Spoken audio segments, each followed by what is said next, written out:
एक राजे अध्याय 1 दावीद राजा आता वृद्ध व वयातीत झाला होता. ते त्याजवर पांघरुणे घालीत तरी त्याला ऊब येत नसे. तेव्हा त्याचे सेवक त्यास म्हणाले, आमच्या स्वामीराजांसाठी एखादी तरुण कुमारी पाहावी.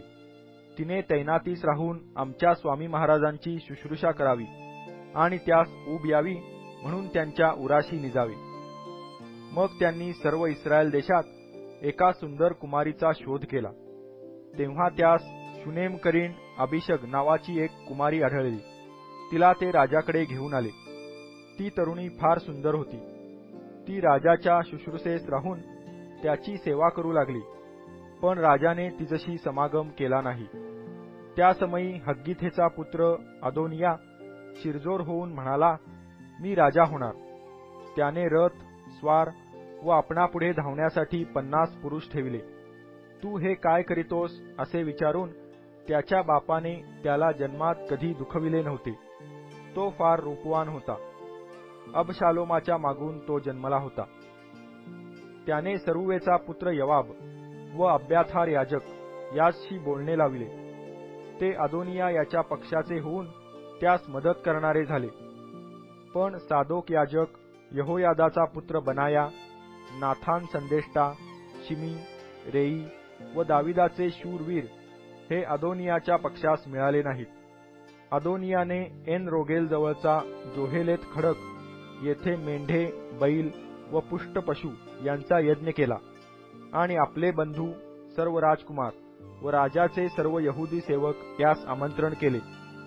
पण नाथान संदेष्टा, बनाया, शूरवीर व आपला भाऊ शल्मोन यास त्याने आमंत्रण केले नाही.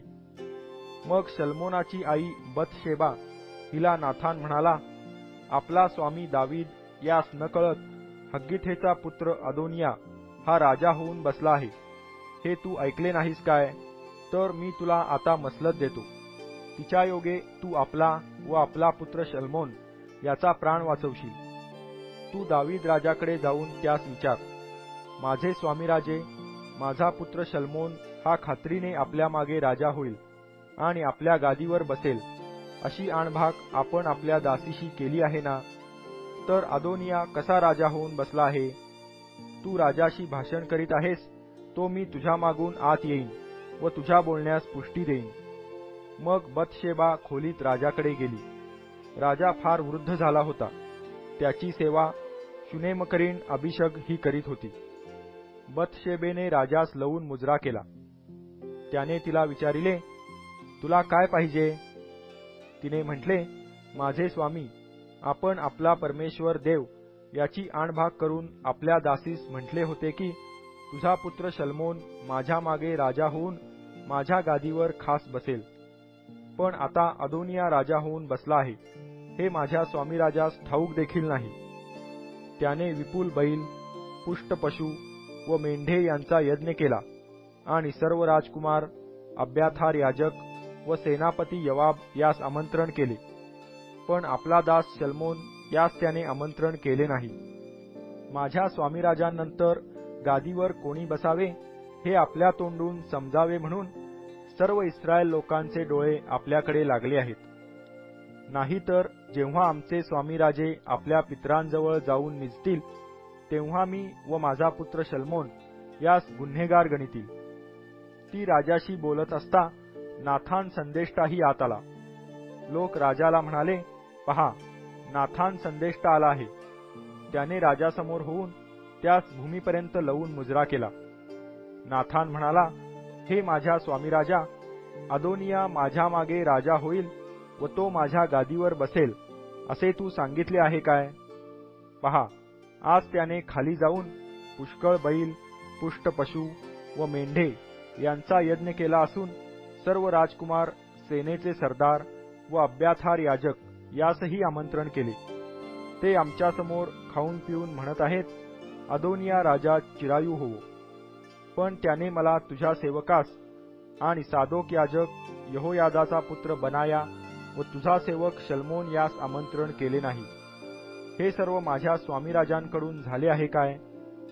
माझ्या स्वामीराजामागे गादीवर कोणी बसावे हे तू आपल्या दासास कळविले नाही. दावीद राजा म्हणाला, बतशेबेस मजकडे बोलवा. ती राजाच्या हुजुरास येऊन त्याच्यासमोर उभी राहिली. तेव्हा राजाने आणभाग करून म्हटले, ज्याने आजपर्यंत माझा प्राण सर्व संकटातून सोडविला, त्या परमेश्वराच्या जीविताची शपथ, मी इस्रायलाचा देव परमेश्वर याची शपथ घेऊन तुला म्हटले होते की तुझा पुत्र शल्मोन माझ्या मागे राजा होईल व तोच माझ्या जागी माझ्या गादीवर खास बसेल. मी आज निश्चये तसेच करणार. तेव्हा बतशेबेने भूमीपर्यंत लवून राजास मुजरा करून म्हटले, माझे स्वामीराज दावीद चिरकाल वाचूत. मग दावीद राजाने म्हटले, सादोक याजक, नाथान संदेष्टा व यहोयादाचा पुत्र बनाया यास मजकडे बोलावून आणा. तेव्हा ते राजासमोर आले. राजा त्यास म्हणाला, तुम्ही आपल्या स्वामीचे सेवक बरोबर घ्या आणि माझा पुत्र शल्मोन यास माझ्या स्वतःच्या खेचरावर बसवून गिहोन येथे घेऊन जा. तेथे सादोक याजक व नाथान संदेष्टा यांनी त्यास अभिषेक करून इस्रायलावर राजा नेमावे आणि कर्णा वाजवून शल्मोन राजा चिरायू होवो असे पुकारावे. मग तुम्ही त्याच्या मागे चालत इकडे या व तो येथे येऊन माझ्या सिंहासनावर बसेल. तोच माझ्या जागी राजा होईल. इस्रायल व यहुदा यांचा तो अधिपती व्हावा अशी माझी अनुज्ञा आहे. यहोयादाचा पुत्र बनाया म्हणाला, आमेन. माझ्या स्वामीराजांचा देव परमेश्वर याचीही अशीच अनुज्ञा असो. परमेश्वर माझ्या स्वामीराजांबरोबर राहिला तसाच तो शल्मोनाच्या बरोबर राहू व त्याच्या गादीचा महिमा माझे स्वामीराजे दावीद याच्या गादीहून अधिक वाढवो.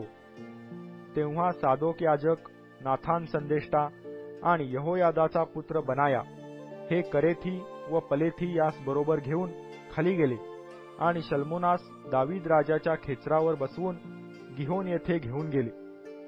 तेव्हा सादोक याजकाने सभामंडपातील तेलाने भरलेले शीग घेऊन शल्मोनास अभिषेक केला आणि कर्णा वाजविला. तेव्हा शल्मोन राजा चिरायू होवो असा लोकांनी घोष केला. मग सर्व लोक त्याच्या मागे चालले. ते वाजंत्री वाजवीत होते व आनंदाचा गजर करीत होते. त्या नादाने पृथ्वी दणाणली. इकडे अदोनिया व त्याचे सर्व आमंत्रित यांचे भोजन आटोपले होते. इतक्यात त्यांच्या कानी हा ध्वनी पडला. योआबाने रणशिंगाचा शब्द ऐकून म्हटले, नगरातल्या कशाच्या गलबल्याचा हा आवाज असावा? तो असे बोलत आहे. इतक्यात अब्याथार याजकाचा पुत्र योनाथान आला. अदोनिया त्यास म्हणाला, आत ये, तू भला पुरुष आहेस. तू चांगले वर्तमान आणले असावे. योनाथानाने अदोनियास सांगितले, आपला स्वामी राजा दावीद याने शल्मोनास खरोखर राजा केले आहे.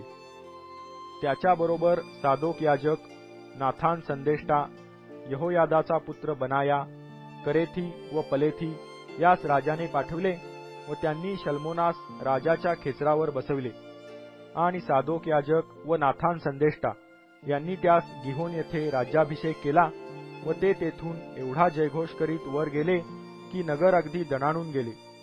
तुमच्या कानी ध्वनी पडला तो हाच, शल्मोन राजासनावर विराजमान झाला आहे. आपला स्वामी राजा दावीद याजकडे येऊन राजसेवक आशीर्वाद देत आहेत की आपला देव शल्मोनाचे नाव आपल्या नावाहून श्रेष्ठ करो व त्याच्या गादीचा महिमा आपल्या गादीहून वाढवो. तेव्हा राजाने पलंगावरून नमन केले. राजाने असेही म्हटले की ज्याने आज प्रत्यक्ष माझ्या डोळ्यादेखत एकाला माझ्या गादीवर बसवले तो इस्रायलाचा देव धन्य. तेव्हा अदोनियाचे सगळे पाहुणे घाबरून गेले आणि वाट सापडेल तिकडे पळत सुटले. अदोनियास शल्मोनाची दहशत वाटली व तो जाऊन वेदीची शृंगे धरून राहिला. शल्मोनास कोणी जाऊन सांगितले की अदोनियास शल्मोन राजाची दहशत पडली आहे. पहा, तो वेदीची शृंगे धरून राहिला आहे. तो म्हणत आहे की आपल्या दासास तरवारीने वधणार नाही अशी आणभाग शल्मोनाने आज करावी. शल्मोन म्हणाला, तो भला मनुष्य आहे असे दिसल्यास त्याचा एक केसही जमिनीवर पडणार नाही, पण त्याच्या ठाई दुष्टता दिसून आली तर तो प्राणास मुकेल. मग शल्मोन राजाने काही लोक पाठवून त्यास वेदीपासून आणविले. त्याने येऊन शल्मोन राजास मुजरा केला आणि शल्मोन त्यास म्हणाला, तू आपल्या घरी जा.